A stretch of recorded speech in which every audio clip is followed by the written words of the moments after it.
কেবলার দিকে পা দিলে কি গুনাহ হবে? কেবলার দিকে পা লম্বা করে কেউ ঘুমাইলেন, শুইলেন, বসলেন, এটা গুনাহ হবে কিনা? এই বিষয়ে ওলামায়ে আহনাফের মতে এটা মাকরুহ, অনুচিত।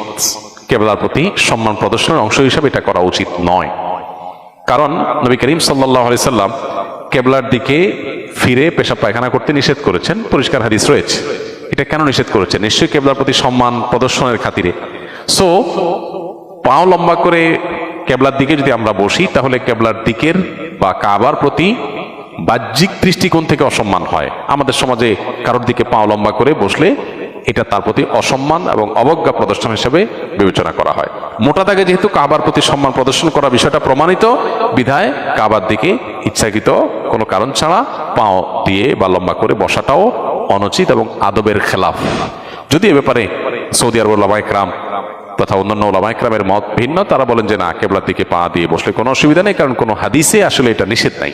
কোরআন হাদিসে কোথাও আলাদা করে পেশাব পায়খানা করা নিষেধ আছে, কিন্তু পাও দিয়ে বসা যাবে না এমন কোনো কথা নাই।